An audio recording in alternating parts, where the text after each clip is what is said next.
E continuamos, meus amigos, no estudo do livro Sexo e Destino. No meu parecer, um dos mais difíceis de todos. O mais cheio de dores e de situações complicadas, não é verdade? Estamos no capítulo 3 da segunda parte. Nogueira, reinstalado no aposento, ensimesmou-se, refletindo e refletindo.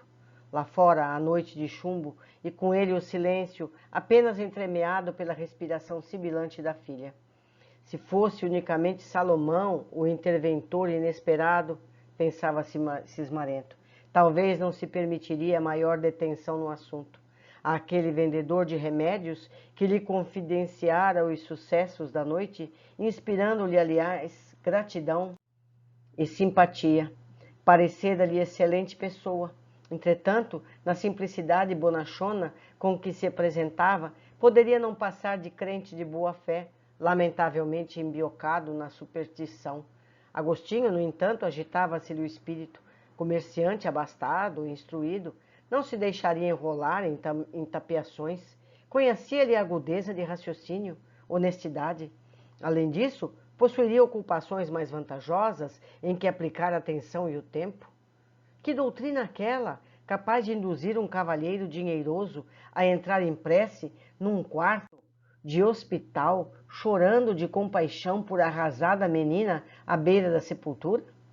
Que princípios impeliam assim um homem educado e rico a esquecer-se do socorro aos infelizes, a ponto de tocar-lhes as matérias fecais, imbuído daquele amor que somente os pais conhecem nas entranhas do coração? Fitou Marita, que dormia calma, e recordou os dois homens abnegados que lhe haviam trazido alívio, sem nada perguntar. Ele, que jamais se aproximara de ensinamentos religiosos, habitualmente tratados por ele com manifesta desconsideração, acolhia-se agora à vasta série de porquês. Abafado, agoniava-se com sede de algo. Sem o apoio fluídico de Moreira, que dedicava todas as energias à moça em decúbito, lembrou o cigarro, mas dizia de si para consigo que não era mais o cigarro o objeto que desejava.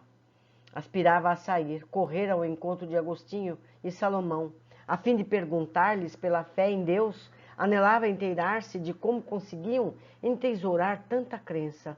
Ambos haviam suavizado a opressão que lhe suplicava a filha. Naquele instante, indagava de si mesmo se não era igualmente digno de piedade. Marita repousava no sono das vítimas, que a justiça resguarda na paz inovidável da consciência, enquanto que ele se atormentava na vigília dos réus. Conhecia-se enfermo da alma, náufrago que afundava no redemoinho do desespero. Queria agarrar-se a alguém, a alguma coisa. Singela raiz de confiança mantê-lo-ia à margem da queda total. A solidão asfixiava-o. Tinha fome de companhia. Sugerir-lhe a leitura, que ele abrisse o volume com que fora brindado. O livro conversaria em silêncio, ser-lhe-ia companheiro. Não se comprometesse a digerir-lhe de vez todas as instruções. Consultasse trechos, aqui e ali, respigasse ideias, selecionasse conceitos. Assimilou-me a indução e tomou a brochura, compulsando-a. Ainda assim tentou reagir. Acusava-se incapaz, inquieto. Não retinha a menor parcela de serenidade para ler com aplicação o assunto. Insisti, porém. Os dedos nervosos tateavam o índice. Relanceou o olhar através das legendas. No capítulo 11, esbarrou com um item sob o título Caridade para com os criminosos. Aquelas sílabas invadiram-lhe o cérebro atribulado, quais gazoas de fogo. Sentia-se descoberto por tribunal invisível. Sim, monologou, desconsolado. É imprescindível examinar-se na própria conceituação. Qualificava-se por malfeitor, foragido da grade. Durante o dia inteiro fora visto e acatado ali, sob aquele teto, como sendo o pai carinhoso, mas sabia-se estuprador, filicida, carregava a dor irremediável de haver impelido a filha querida à loucura e à morte.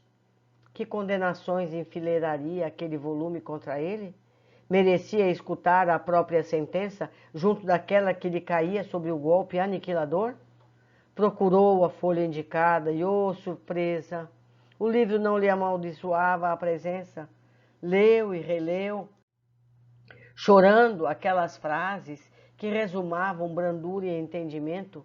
Identificou-se à frente de um apelo à fraternidade e à compaixão que não pintava os delinquentes por seres infernais, ausentes da órbita do amor divino.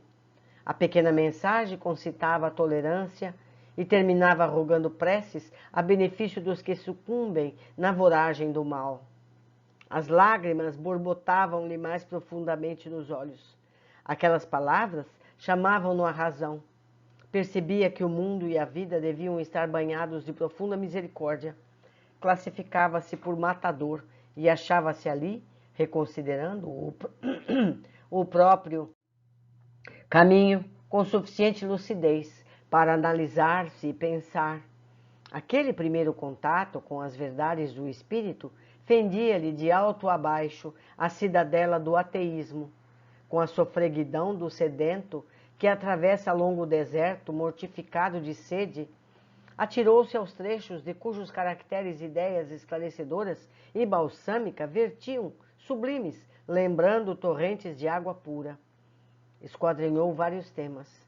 Adquiriu conhecimentos rápidos acerca da reencarnação e da pluralidade dos mundos. Meditou nas maravilhas da caridade e nos prodígios da fé, através das chamas imortais do cristianismo que ali renasciam para ele, reaquecendo-lhe o coração. Quando olhou o relógio, os ponteiros marcavam 2 da madrugada. Varara 4 horas mergulhado no livro, sem perceber. Sentia-se outro. O cérebro clareara-se, crivado de pensamentos renovadores que lhe suscitavam ardentes inquirições. Aquela era uma doutrina que lhe permitia sentir e indagar livremente, qual filho no regaço da mãe. Em verdade, conjecturava, se Deus não existisse, se não houvesse uma vida além da terra, por que se entregava daquele modo a tão funda compunção?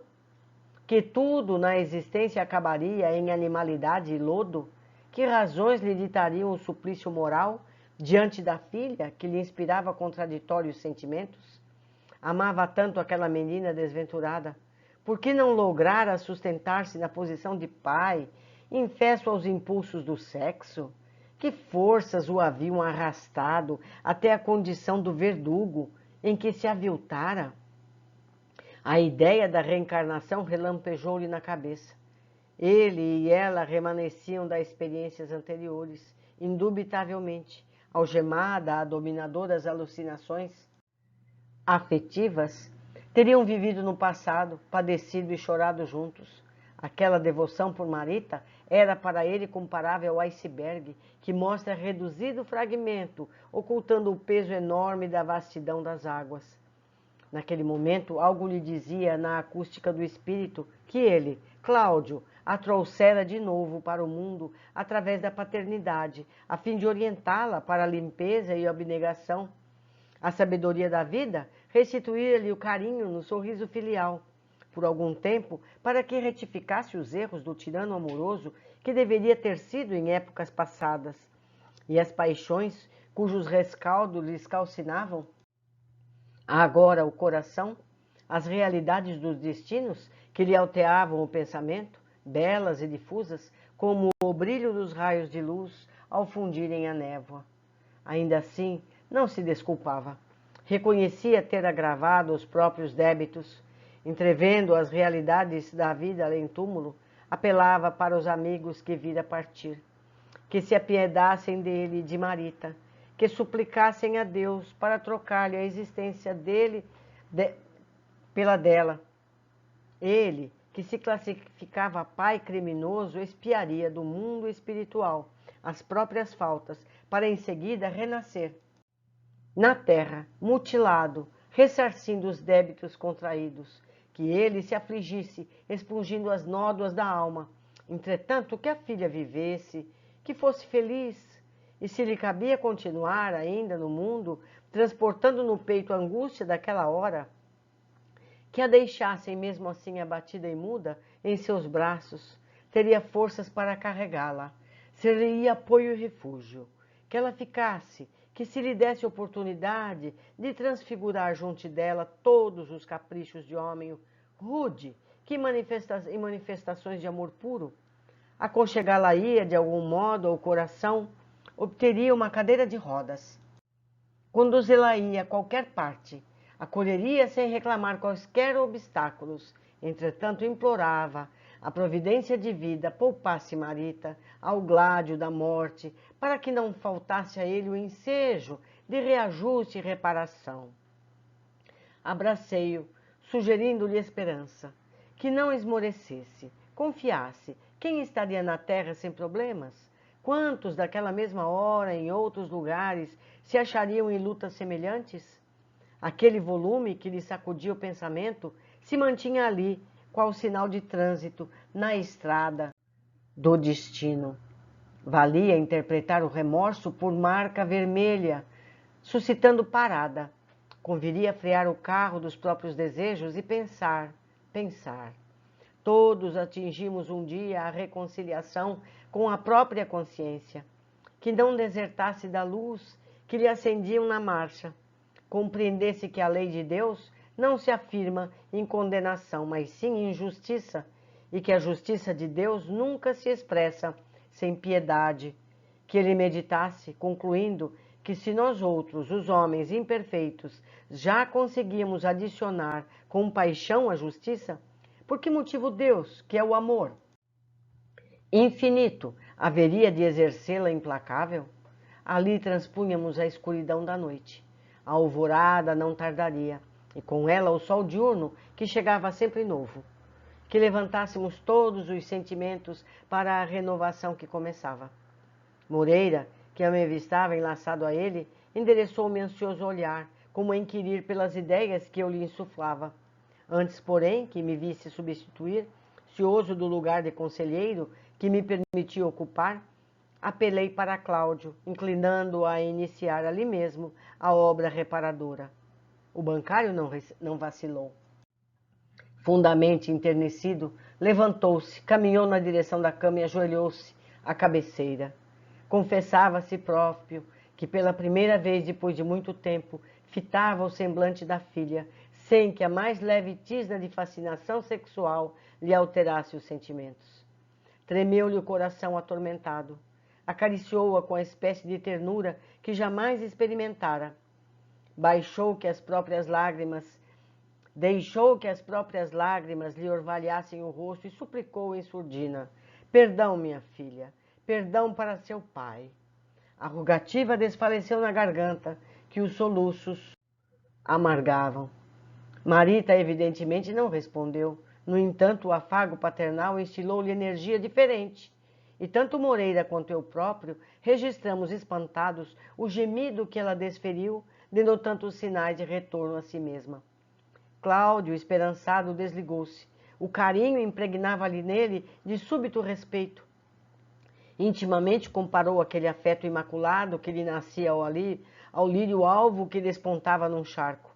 Outros gemidos repetiam-se imprecisos, dolorosos. O genitor escutava-os ralado de angústia, daria o que tivesse para traduzir aqueles vagidos em criança inconsciente.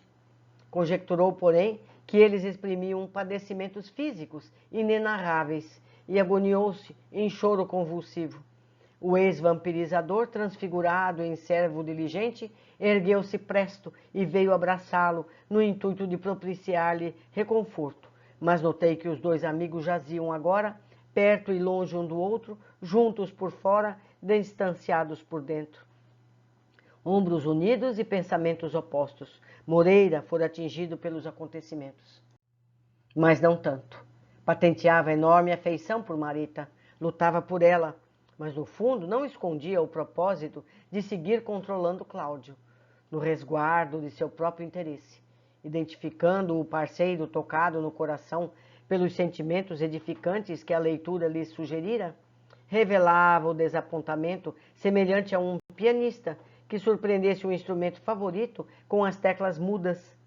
Alarmado, desfeixou-me perguntas. Sosseguei-o, afirmando que o cérebro de Nogueira se anulava naquele instante por arrasadoras comoções.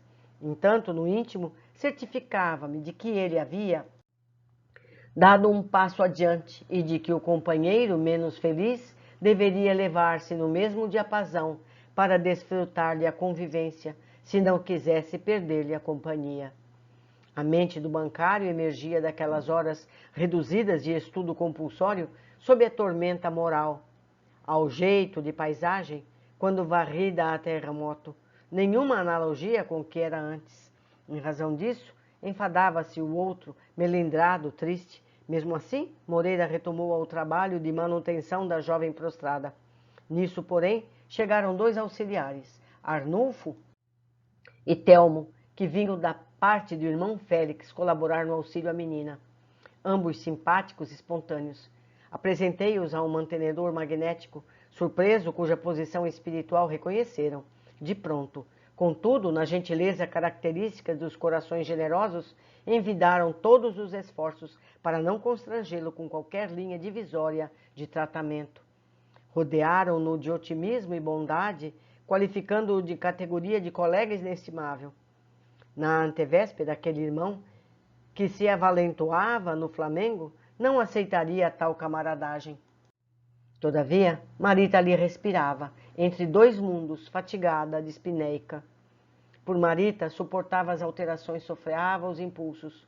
A madrugada beirava-se do dia. Acercamo-nos de Cláudio, indispensável fazê-lo descansar, dormir. Moreira, com o inudível desgosto que se lhe estampava na fisionomia, observou-nos o cuidado e administração dos passes balsâmicos, aos quais o paciente aqueceu sem qualquer contradita.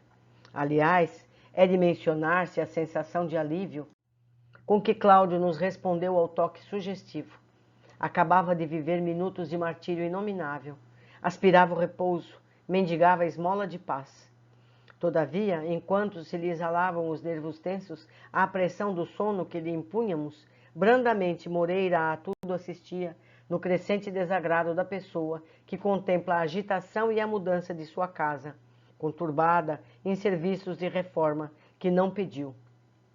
Lançava ondas de azedia e amargura no sorriso amarelo. Tudo para ele surgia deslocado, revirado, entre o amigo que lhe fugia ao comando e a jovem cujo corpo físico se decidia a preservar. Sentia-se atônito, desenchavido, compreendendo que não lhe seria lícito incompatibilizar-se conosco, simplesmente a face da assistência que o esposo de Dona Márcia recolhia de nós, aplicou-se com mais veemência as atenções para com a moça, cujos pensamentos mais profundos empenhava-se agora por auscultar. Marita, a seu turno, porque assimilasse mais amplo montante de força, acabou reassumindo o leme dos centros cerebrais, que ainda se lhe mantinham à disposição. Recuperou a sensibilidade olfativa, percebia, raciocinava e ouvia com relativa segurança. Contudo, estava hemiplégica, nada enxergava, extinguira-se a fala de modo irrepreensível, irreversível. A princípio, admitiu-se acordando no sepulcro. Ouvira muitas narrações alusivas a mortos que despertavam no túmulo, lera depoimentos relacionados aos sucessos dessa ordem e assistira a vários filmes de horror. De alma opressa, supunha-se num transe desses. Estendida ali no leito que tomava por ataúde, no silêncio de aflições inapeláveis, forcejava por gritar, reclamando socorro. No entanto, veio-lhe a ideia de haver esquecido o processo de articular as palavras. Sabia-se, pensando com a própria cabeça, mas ignorava agora os movimentos coordenadores da voz. Apesar de tudo, reconhecia-se consciente, sentia, memorizava, recordou os acontecimentos que lhe haviam inspirado o propósito de morrer. Arrependia-se. Se a vida continuava, para que provocar o fim do corpo? Considerava desditosa, lembrou as ocorrências da Lapa, a entrevista com Gilberto pelo telefone, de Dona Cora, os comprimidos de Salomão, o sono à frente do mar, o desconhecido prestes a assaltá-la, A corrida para o asfalto, a queda sobre o automóvel em movimento. Depois, aquilo ali. O corpo estatelado, que lhe parecia de pedra, a consciência ativa, as percepções aguçadas, a incapacidade de expressão. Intimamente, o esforço desesperado para fazer-se notar. No entanto, sentia-se entalada por gargalheira de chumbo. Irritou-se debalde. Fremia de impaciência, de espanto, de dor, mágoa, revolta. Petitórios e indagações esmaeciam-se-lhe e manifestos no âmago do ser. Por mais se empenhasse a chorar, desoprimindo-se, as lágrimas se lhe represavam no peito, sem nenhum canal que lhe expressasse as agonias. Os olhos, tanto quanto a língua, se lhe figuravam desligados do corpo. Estaria morta? Perquiria a jovem num misto de perplexidade e sofrimento. Ou quase a morrer. Escutou os passos da enfermeira de plantão. Registrou a respiração sibilante do pai, sem a possibilidade de identificar-lhe a presença, e em vão tentou pedir explicação para o cheiro nauseante que a cercava. Transcorridas 2 horas de angústia recôndita, que Moreira assinalava com acuidade e precisão, a moça, como se aquietou, mentalmente perscrutando-lhe, por minha vez, o campo íntimo. Notei que se fixava lamentavelmente em Marina, o companheiro desencarnado, que até então se fazia suporte psíquico de Cláudio e que necessitava da base moral para garantir o próprio reequilíbrio, encontrou pasto robusto na nova desorientação. Descobriu o perigo sem poder conjurá-lo. Percebendo-se demitido da complacência do amigo que se lhe transformava em joguete, procurava-lhe na filha motivos outros em que se facultasse permanecer atrelado à demência. De nossa parte, não era possível pressionar a menina acidentada no sentido de lhe sustar as lamentações. Qualquer dispêndio de energia, além das estritamente necessárias ao seu sustento, poderia precipitar-lhe a desencarnação. Insciente das complicações que gerava em semelhante procedimento, a filha de Aracélia reconstituiu na imaginação as aperturas da existência. Acusava a irmã por todos os infortúnios, exibia-lhe a figura na tela da memória como sendo inimiga e imperdoável. Marina a furtar-lhe as carícias maternas, Marina a sorripiar-lhe as oportunidades, Marina a roubar-lhe as afeições, Marina a subtrair-lhe o eleito dos sonhos juvenis. Não valeram ponderações que lhe endereçávamos, inquietos. A influência de Moreira, que lhe amimalhava-lhe as incriminações, surgia naturalmente muito mais vigorosa para ela, que diligenciava a encontrar simpatia e adesão. Aquela desventurada menina desconhecia os poderes do pensamento. Não sabia, fora da indulgência e da brandura, invocava desagravo e, sim procedendo, não apenas enredava a família em duras provações, mas igualmente punha a perder o valioso trabalho de recuperação daquele amigo necessitado, de afeição e de luz. O ex-assessor de Cláudio, ao absorver-lhe as confidências mudas em que relacionava os pesares mais íntimos, dos quais não tivera ele conhecimento, retomava a pouco a brutalidade que anteriormente lhe marcava a expressão. Esvaneciam-se-lhe as melhorias de espírito. A pretexto de auxiliar a protegida, reavivava os instintos de vingador. O olhar, que se adoçara de compaixão, readquiriu a lividez dos alienados. Sumiram-se todos os indícios de retorno à sensatez e à humanidade que patenteava desde o momento em que renteava com a moça abatida. Ou seja, as melhoras são muito frágeis, muito frágeis. Existe dentro dessas pessoas ignorantes sentido de bondade, mas é frágil. Na primeira oportunidade voltam a ser os algozes de sempre. Mas continuando. Inútil seria qualquer tentame para reconduzi-lo à serenidade. Embebendo-se dos queixumes daquela que classificava como sendo para ele a mulher querida, restaurava em si mesmo a selvageria da fera sequiosa de sangue.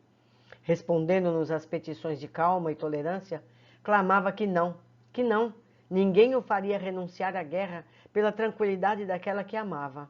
Alegava desconhecer até então o martírio que a irmã lhe aplicara durante a vida inteira e insistiria no desforço. Ao vê-lo abandonar o serviço a que voluntariamente se impusera, incapaz de refletir nas consequências da própria deserção, compreendi que o ex-obsessor convertido em amigo fora assaltado por crise de loucura e inclinei-me a considerar se o irmão Félix não errara solicitando a permanência de Marita no corpo desarticulado. Tal a extensão dos males que o ex-vampirizador seria capaz de estender. A partir daquela hora, no entanto, reprimi-me. Não, eu não detinha o direito de julgar o companheiro destrambelhado que se afastava de nós enquanto o sol da manhã se aprumava no céu. O irmão Félix sabia o que fizera e com certeza em outro tempo não me desequilibrara e nem desacertara em ponto menor. Competia-me simplesmente trabalhar, socorrer. Transferi nossos encargos às atenções de Arnulfo, o Telmo, e demandei a residência de Torres, único lugar para onde Moreira, a nosso ver, de certo rumaria. Entrei. Na sala, silente, cochichava-se a medo, lágrimas no semblante dos servidores humildes. Dona Beatriz, em coma, esperava a morte. Neves e outros afeiçoados do mundo espiritual rodeavam o leito. Dedicava a enfermeira, observava a senhora prestes a mergulhar no grande repouso, diante de Nemésio, Gilberto e Marina, que se acomodavam a pequena distância. Aturdido, porém, verifiquei que Moreira não se achava ainda ali. A surpresa, entretanto, se desfez para logo, de vez que, transcorridos alguns momentos, o ex-acompanhante de Cláudio, seguido por 4 camaradas truculentos e carrancudos, penetrou desrespeitosamente o recinto. E, sem a menor comiseração pela agonizante, acercou-se da filha de Dona Márcia e gritou encolerizado: "Assassina! Assassina!" Meus amigos, esse livro é o mais pesado de todos que já lemos até então. Mas temos que entender que é o estágio da Terra em que vivemos. A grande maioria dos espíritos está nesse nível de entendimento. Precisamos ter piedade, consideração e tentarmos nós mesmos nos elevarmos dessa situação. Mas vamos às observações. O exemplo vale mais do que 1000 doutrinações. Que doutrina aquela capaz de induzir um cavalheiro dinheiroso a entrar em prece num quarto de hospital, chorando de compaixão por arrasada menina à beira da sepultura? Então o que se passou? Ele, o Cláudio, que não tinha nenhuma ligação religiosa, quando ele viu o exemplo cristão ali, pelos 2 amigos, em favor da filha dele, que eles não conheciam, apenas o Salomão conhecia, com tanto amor, com tanto carinho, ele passou a ter interesse em conhecer essa doutrina de amor. Não é verdade? São momentos preciosos. Mas continuemos. Os espíritos ainda frágeis em suas tendências rapidamente recaem nos mesmos erros da ignorância. O ex-assessor de Cláudio, ao absorver-lhe as confidências mudas em que relacionava os pesares mais íntimos, dos quais não tivera ele conhecimento, retomava, a pouco e pouco, a brutalidade que anteriormente lhe marcava a expressão.